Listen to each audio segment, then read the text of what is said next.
Hi రషామ్, ఎలా ఉన్నావు? ఏంటి అసలు ఈ మధ్య కంటికి కనబడడం లేదు? బాగా బిజీ అయ్యావా? ఏం బాగున్నాను లేరా ప్రకాష్. ఆరోగ్యం బాగలేదు. ఎక్కువగా మెడిసిన్ తీసుకోవడం వల్ల వచ్చే అడ్వాన్స్ ఎఫెక్ట్స్ వల్ల చాలా బాధపడుతున్నా. ఆ డాక్టర్ ఏం ట్యాబ్లెట్స్ రాస్తున్నాడో ఏమో, ఈ ఫార్మసిస్ట్ ఏమి ఇస్తున్నాడో ఏమో తెలియడం లేదు. నీకు తెలిసిన ఒక మంచి ఫార్మసిస్ట్ ఉంటే చెప్తావా? ఒక మంచి ఫార్మసిస్టా? మన దేశంలో ఉన్న ఫార్మసిస్టులు ఎలా ఉంటారో నీకు ఒక ఉదాహరణ చెప్పాలి. సరే, ఎక్కడైనా కూర్చొని మాట్లాడుకుందాం రారా. సరే పదరా, ఇక్కడ పార్కులో కూర్చుందాం.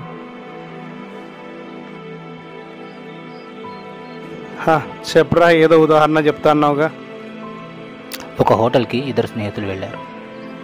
ఫార్మసీ గురించి చెప్తానని చెప్పి హోటల్ గురించి చెప్తున్నావేరా? పూర్తిగా వినిన తర్వాత మాట్లాడరా. హలో సార్, ఆర్డర్ చెప్పండి. అరే నువ్వే చెప్పు ఆర్డర్. సరే నేను చెప్తాలే, నీకు చెప్పడానికి కూడా బద్ధకం. నువ్వేం తింటావు? రెస్టారెంట్కి వచ్చి ఏం తింటావని అడుగుతావేరా, బిర్యానీ చెప్పు. బ్రదర్, 2 దమ్ బిర్యానీ, 2 థమ్సప్లు, ఒక వాటర్ బాటిల్ తీసుకురండి. బిర్యానీ తినక చాలా రోజులైందిరా, ఒక పట్టు పట్టాలి. పట్టు పడతావు, ఎందుకు పట్టవు? బిల్లు కట్టేది నువ్వు కాదుగా. ఏంట్రా అంటున్నావు? ఏం లేదురా, మొన్న జాన్గడి బర్త్డేలోనే కదా తిన్నావు. అది నార్మల్ బిర్యానీయే, దమ్ బిర్యానీ కాదు. బిర్యానీ తొందరగా వస్తే బాగుండు, లేట్ అయితే వీడు నన్ను తినేసేలా ఉన్నాడు. సార్ ఇదిగోండి 2 దమ్ బిర్యానీ, 2 థమ్స్అప్లు, 1 వాటర్ బాటిల్. ఇంకా ఏమైనా కావాలంటే నన్ను పిలవండి.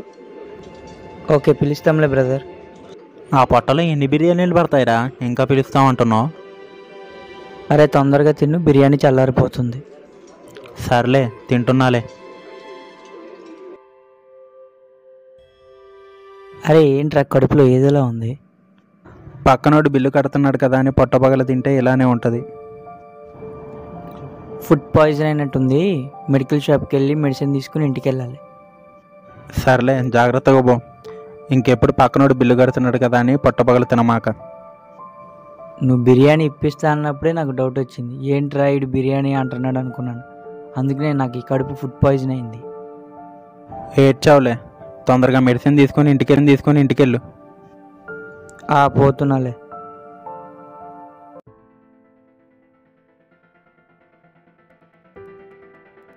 అన్న, ఒక బ్రెడ్ ప్యాకెట్, ఒక జామ్ ఇవ్వా. 80 రూపాయలు ఇవ్వు తమ్ముడు. అన్న, ఒక ఆయిల్ ప్యాకెట్ ఇవ్వు. 170 రూపాయలు తీయమంటావా? ఆయిల్ ప్యాకెట్ 150 రూపాయలు తీయమంటావా? 150 రూపాయలు చాలన్న. సరే ఇదిగో అన్న. చెప్పు తమ్ముడు, నీకేం కావాలి? అన్న ఫుడ్ పాయిజన్ అయినట్టుంది, ట్యాబ్లెట్స్ ఇవ్వా. సరే తమ్ముడు, ఇస్తున్నా ఆగు. ఇప్పుడు ఏ టాబ్లెట్ ఇవ్వాలో అర్థం కావట్లేదే. సర్లే, ఏదో ఒక టాబ్లెట్ ఇద్దాం. ఎలాగో తగ్గకపోతే మరలా మన దగ్గరికి ఏదో వస్తాడు, అప్పుడు ఇంకో టాబ్లెట్ ఇద్దాం. తమ్ముడు ఇదిగో 100 రూపాయలు అయినాయి. వామో, 2 ట్యాబ్లెట్స్కి 100 రూపాయలా? సరే, పక్కనున్న ఫార్మసీకి వెళ్ళు, ఇంకా ఎక్కువ అయింది బిల్లు. అక్కడికి వెళ్ళే అంత ఓపిక లేదులే. ఇదిగో 100 రూపాయలు. ఈ ట్యాబ్లెట్స్ ఎలా వేసుకోవాలి? భోజనం చేశాక వేసుకో. సరే అన్న. అన్న, ఫుడ్ పాయిజన్ అయినట్లుంది, ట్యాబ్లెట్స్ కావాలి. ఏం టాబ్లెట్స్ కావాలి? అన్న, ఇది మెడికల్ లైసెన్స్ ఉన్న మెడికల్ షాపేనా? నాది కాదు, వేరే వాళ్ళ లైసెన్స్ ఉందిలే. అంటే మీది కాదా లైసెన్స్? నాది కాదు. నీకు ఇప్పుడు టాబ్లెట్స్ కావాలా, లైసెన్స్ కావాలా? సరే అన్న, నేను మళ్ళీ వస్తాను. సరేలే, వెళ్ళు.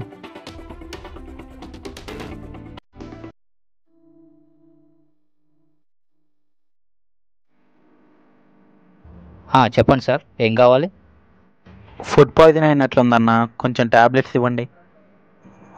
ఓకే, ఇవ్వని ట్యాబ్లెట్స్ తీసుకోండి. ఇప్పుడు ఇంటికి వెళ్ళగానే వేసుకోండి. ఈ ట్యాబ్లెట్స్ వామిటింగ్ తగ్గడానికి. ఈ సిరప్ 1 టేబుల్ స్పూన్ తీసుకోండి. అప్పటికి తగ్గకపోతే ఒకసారి డాక్టర్ గారిని సంప్రదించండి. ఓకే అన్న, ఎంత అయింది? 150 అయింది సార్.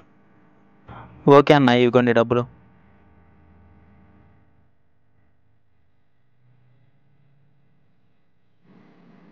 అరే ఏమైందిరా, ఈరోజు మీ ఇంటికి వెళ్తే హాస్పిటల్లో ఉన్నావన్నారు?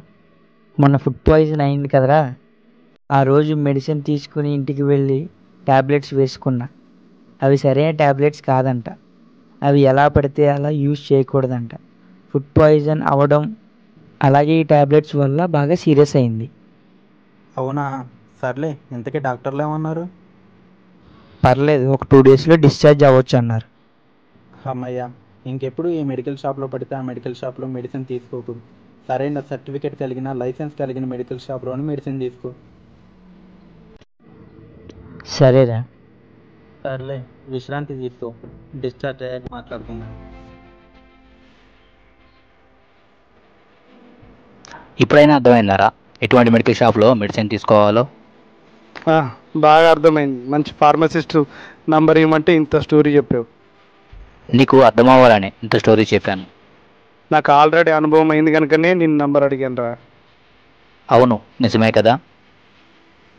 సరే, ఇప్పుడైనా ఇవ్వు మంచి ఫార్మసిస్ట్ నంబర్. వాట్సాప్ చేశాను చూడు. నేను ఫార్మసీ వాళ్ళు సరిగ్గా లేక చాలా బాధపడుతున్నారా. నాలో ఏదో బాధపడకూడదు. ఏంటి, నీలా ఎవరు బాధపడకూడదా? ఇప్పుడు ఫార్మసీలో డిప్లొమా చేసి ఫార్మసీ పెడతావా ఏంటి? బాగా ఎటకారం ఎక్కువైందిరా నీకు. నేనెందుకు చదువుతా ఈ వయసులో? మా అబ్బాయిని ఒక ఫార్మసిస్ట్ చేస్తాను. సరేలే, నీ ఇష్టం. మీ అబ్బాయిని ఏమైనా చేసుకో, నాకెందుకు. సర్లే, నేను వెళ్ళొస్తా, చాలా లేట్ అయింది.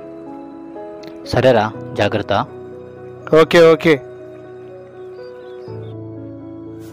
చూశారు కదా నా ప్రియమైన స్నేహితులారా, ఫార్మసీ అంటే ఒక మెడికల్ షాపే కాదు, దానికి మించి ఉంది. ఫార్మసీలో ఫార్మసీ డిప్లొమా చేస్తే మెడికల్ షాప్ పెట్టుకోవచ్చు. బి ఫార్మసీలో డిగ్రీ చేస్తే మెడిసిన్ తయారు చేయొచ్చు. ఎం ఫార్మసీలో కొత్త మెడిసిన్ ని తయారు చేస్తారు. ఈ కోవిడ్ టైంలో మనం ఎందరినో వారియర్స్ అని పిలుస్తూ ఉన్నాం. కానీ మనకి ఇక్కడ కనుమరుగైన కనపడని వారియర్ ఎవరు అంటే అది ఒక ఫార్మసిస్ట్ మాత్రమే. ఫార్మసిస్ట్ రీసెర్చ్ చేస్తాడు. కొత్త మెడిసిన్ ని తయారు చేయడానికి 3 years నుండి 14 years వరకు టైం తీసుకుంటారు. కానీ మన దేశంలో దీనికి విలువ లేదు. ఇష్టం వచ్చినట్లు ప్రతి ఒక్కరు మెడిసిన్ అమ్మేవాళ్ళే. ఫస్ట్ మన దేశం మారాలి అంటే ఫార్మసిస్ట్ మారాలి. ఎందుకంటే ఈ ఫార్మసిస్టులు కొంతమంది డబ్బులు కమ్ముడిపోయి ఎవరికి పడితే వారికి మెడికల్ షాపులు పెట్టుకోవడానికి వాళ్ళ లైసెన్సులు నమ్ముకుంటున్నారు. దీనివలన ఆ లైసెన్సులు కొనుక్కున్న వ్యక్తికి ఏ వ్యాధికి ఏ మందు ఇవ్వాలో లేదంటే ఎంత డోసు ఇవ్వాలో తెలియక దీనివలన ఎంతో ప్రాణ నష్టం మన దేశంలో జరుగుతుంది. మన దేశంలో కాకుండా అదర్ కంట్రీస్లో అయితే ఇలా లైసెన్స్ లేని సరైన సర్టిఫికెట్స్ లేని మెడికల్ షాప్ని క్లోజ్ చేసి మెడిసిన్ అమ్మే వారిని అరెస్ట్ చేస్తారు. కానీ ఒక్క మన దేశంలో మాత్రమే ఎవరికి ఇష్టం వచ్చినట్లు వాళ్ళు మెడిసిన్ నమ్ముతూ ఉన్నారు. కాబట్టి చదువుకున్న ప్రతి ఒక్కరికి నేను చెప్పేది ఒకటే, నీ చదువును నువ్వు అమ్ముకోవద్దు. నీ చదువును నువ్వు అమ్ముకోవడం వలన నీ సర్టిఫికెట్స్తో నీ లైసెన్స్తో అసమర్థులు అజ్ఞానులు వాటిని వ్యాపారాలుగా మార్చి ప్రజల అనారోగ్యాలను చెడగొడుతున్నారు. ఇది ఒక్క ఫార్మసీలోనే ఫేక్ ఫార్మసీస్ కాదు, కానీ ఈ రోజులో fake engineers, fake doctors, fake teachers, ప్రతి దానిలో ఫేక్. భారతదేశ పౌరులుగా మనం వీటిని ప్రోత్సహించొద్దు, కానీ మనం ప్రార్థన చేద్దాం. మన దేశంలో ఇక మీదటి నుండి ఫేక్ ఫార్మసిస్ట్ కానీ ఫేక్ డాక్టర్స్ కానీ ఫేక్ ఇంజనీర్స్ లాంటి వాళ్ళు మన యొక్క దేశంలో ఉండకుండా, ఇటువంటి వారి ద్వారా ఇటువంటి ప్రాణ నష్టం కూడా జరగకుండా ప్రతి దినం మన ప్రార్థనలను జ్ఞాపకం చేసుకుందాం. అలాగే ఫార్మసీ గురించి ప్రజల్లో ఒక అవేర్నెస్ రావాలని, ప్రజలకి తెలియాలని ఈ యానిమేటెడ్ వీడియో చేయడం జరిగింది. కాబట్టి ఈ యానిమేటెడ్ వీడియోని మీకు వీలైనంత మందికి షేర్ చేసినట్లయితే వేరే వాళ్ళకు కూడా ఫార్మసీ గురించి ఫార్మసిస్ట్ గురించి తెలియజేసిన వారు అవుతారు. I swear by the code of ethics of Pharmacy Council of India in relation to the community and shall act as an integral part of healthcare team. I shall uphold a law and a standard governing my profession. I shall strive to perfect and enlarge my knowledge to contribute to the advancement of pharmacy and public health. I shall follow the system which I consider best for pharmaceutical care and counseling of my patients. I shall endure to restore and manufacture drugs of quality to alleviate suffering of humanity. I shall hold in a confidence the knowledge gained by the patient in connection with the practice and never divulge unless complete to do so by the law. I shall associate with the organizations having their objectives for betterment of the profession of pharmacy and make contribution to carry out